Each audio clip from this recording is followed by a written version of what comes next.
Afif Safia is a self-proclaimed optimist. I believe only optimists make history. He spent 2 years representing the PLO in Washington, a de facto ambassador with no embassy, little funding, and virtually no staff.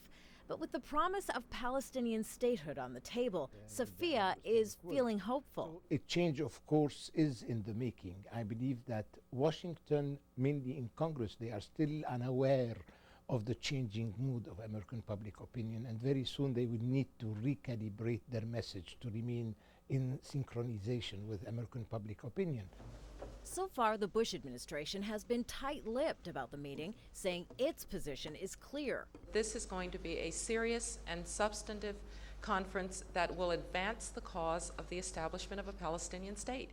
And let the minorities speak out. But at a recent debate among Palestinians in New York, some questioned if their leaders are in any position to negotiate. We are in such a weak and powerless position that if we go, we will be pushed yet again below our bottom line of rights. Others reject the United States' role as an honest broker in the region.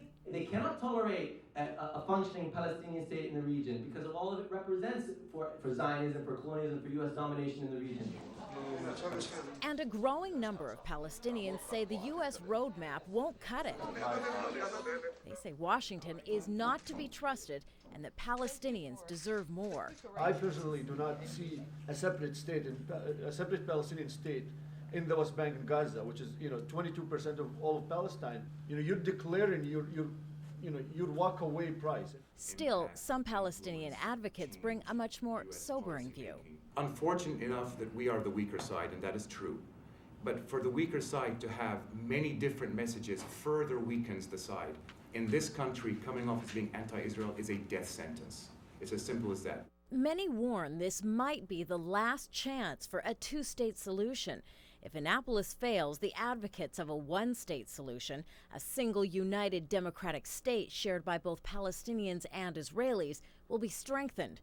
It's a vision that was championed by the late Palestinian scholar Edward Said in his criticism of the 1993 Oslo Accords. There's no separation. The fact is that Jews and Arabs, Muslims, Christians, and Jews live together.